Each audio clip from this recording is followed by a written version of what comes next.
is on the way in Washington, D.C.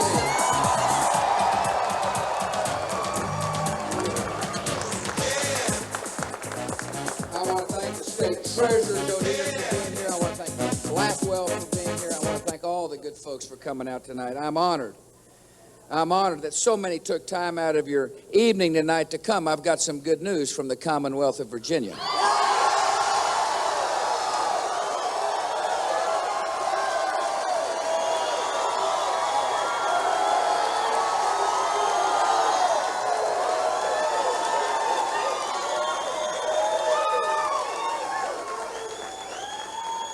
Tonight, the people of that state spoke. Tonight, the people of that state sent a signal. Tonight, the people of that state, full of great people, sent a message that they want George W. Bush to be the Republican nominee for President of the United States.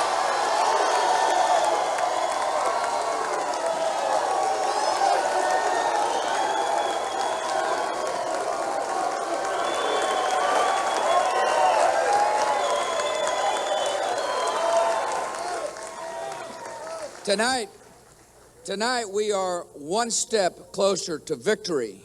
We are one step closer to having a united party. And we are one step closer to getting rid of Clinton Gore in Washington, D.C.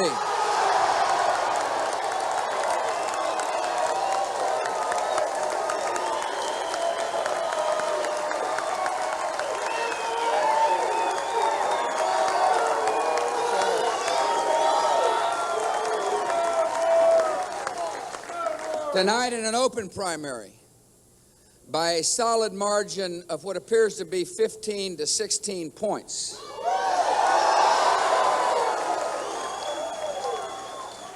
the voters of Virginia rejected the politics of pitting one religion against another.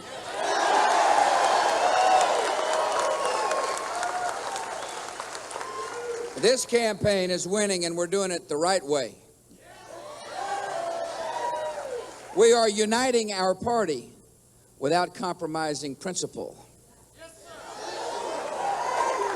We are expanding our base without destroying our foundations. And we are proving that the most innovative and compassionate ideas in American politics are conservative ideas. This is the message of this movement. We're winning the debate on substance and the contest of ideas. Republicans and independents are rallying to this cause because we're speaking to their hopes. I'm offering a bold and comprehensive agenda when it comes to the education of our children. An agenda that brings answers to the children of Harlem and inner city Cleveland and South Central Los Angeles.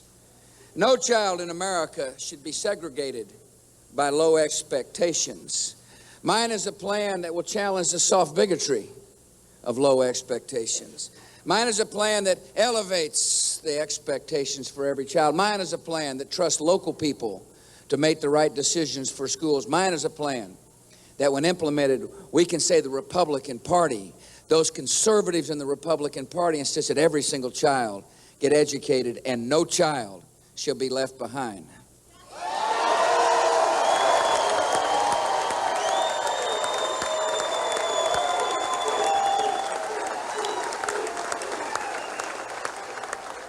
On education reform, my opponent has been sitting on the sidelines for 17 years in Washington, D.C. 17 years of silence when he finally broke it this month with a plan that had little to say.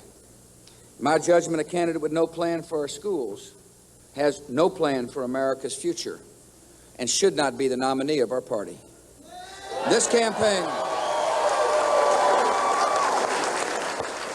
campaign is offering a tax relief package that is good for every family in America and everybody who pays taxes. If you're a family of four in the state of Ohio and you're making $50,000 a year under my vision, you get a 50% cut in your income taxes.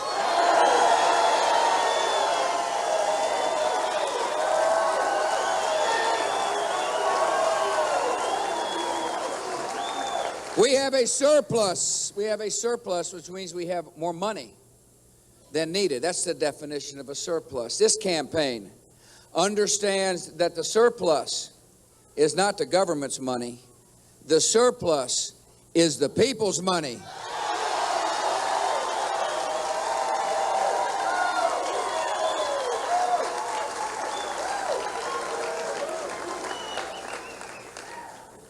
Ours is a plan that says if you're working hard for a living, you're going to get some money back in your pocket. Ours is a plan that says it's conservative to cut taxes.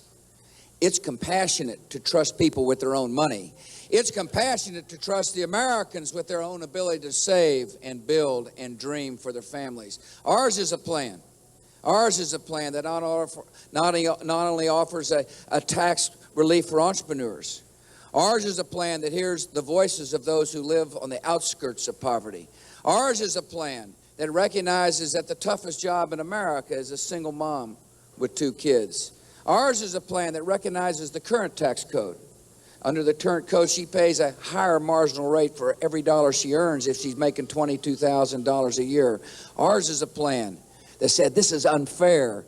It's not right. Ours is a plan that listens to all voices in society. Ours is a plan that knocks the toll booth down to the middle class because we strongly believe the harder people work in America, the more money they ought to have in their pockets.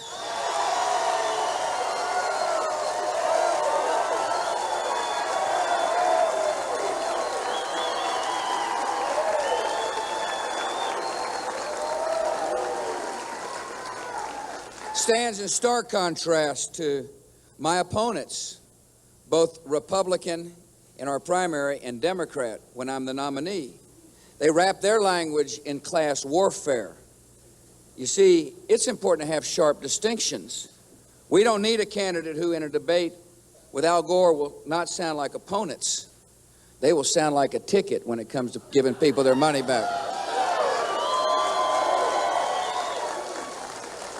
This campaign is offering a bold next step for welfare reform, a vision that turns the good hearts of America towards solving the great problems of our society. I will rally the armies of compassion.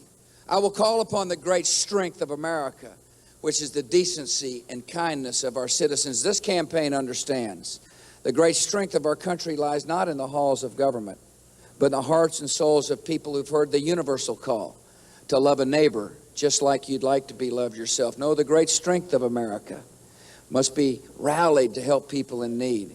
Ours is the party that recognizes there are some who say the American dream is not meant for me. Ours is the cause that will close the gap of hope. This stands in stark contrast to an opponent who has no next step for welfare reform, an opponent who is silent on how to rally the armies of compassion. I offer this country a plan of reform and a record of results. I proudly stand before you as the governor of the great state of Texas with a record of having improved the lives of citizens from all walks in life. I told my people, give me a chance.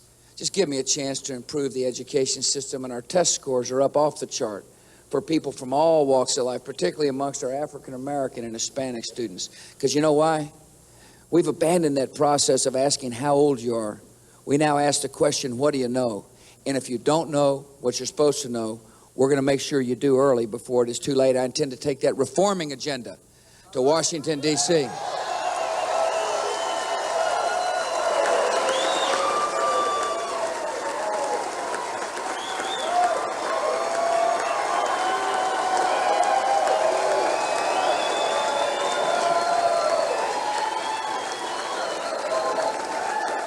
This is a campaign that can proudly point to legal reform in the state of Texas and say small businesses in my state have seen their premiums reduced as a result of meaningful, real civil justice reform. I intend to take that attitude to Washington, D.C. and fight for tort reform. This is a campaign that has rallied armies of compassion in the state of Texas to confront suffering which remains. This is a campaign that will stand before America and say this loud and clear. Our world today is uncertain. And because an uncertain world requires a sharpened sword, I will rebuild the military power of the United States of America.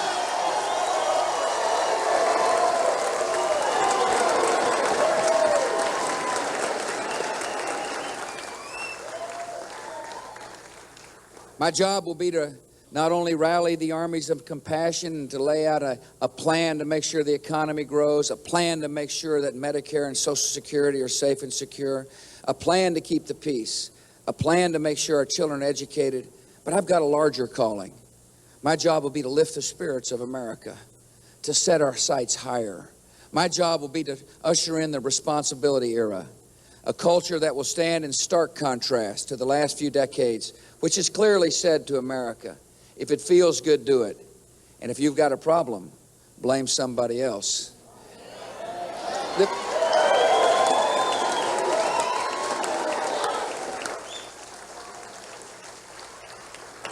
What this campaign believes is this nation can usher in an era in which each of us understand with certainty that we're responsible for the decisions we make in life. That if you're a mother or father, the most important responsibility you'll ever have is to love your child with all your heart and with all your soul and with all your might. This is a campaign that understands that if there's a problem in the community in which you live, responsibility era demands that citizens, good citizens, rise up and do something about it. This is a plan that says, in a campaign that says all of us must love our neighbor just like we'd like to be loved ourselves. I understand the limitations of government. We can pass laws and musts that hold people accountable for the decisions they make in life. We must say to somebody who decides to commit a crime with a gun, there will be certain accountability in our society. That accountability is called jail.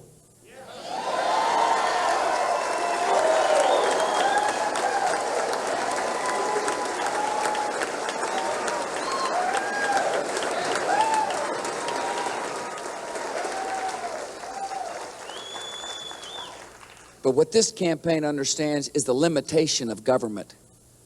While government can pass law, what it cannot do is put hope in our hearts. And while government can hand out money, it cannot put a sense of purpose in our lives.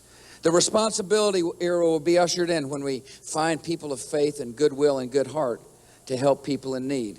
When we find those great courageous souls who want to help a neighbor in need, help a child understand that truly the American dream does belong to them. But the responsibility requires even more. It requires a leader who will behave responsibly in office, a leader who will not embarrass.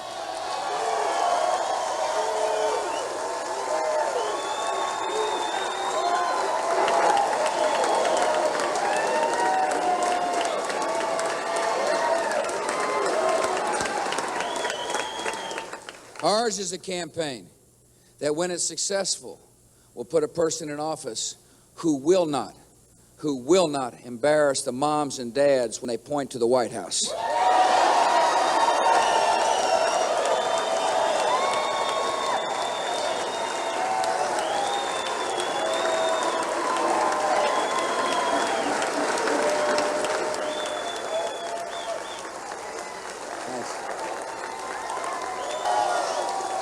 Thanks.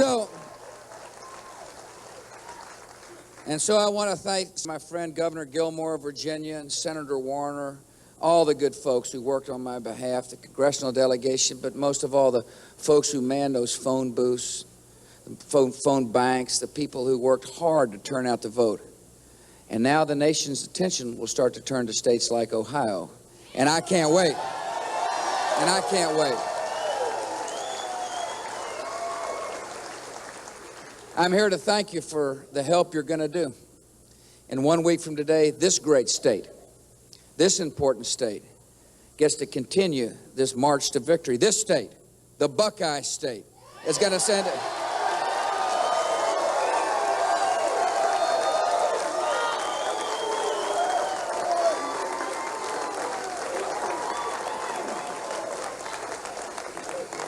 The Buckeye State is going to send that signal that this nation is ready for a fresh start.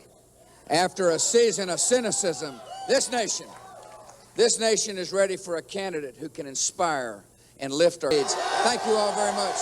God bless you all.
Cincinnati!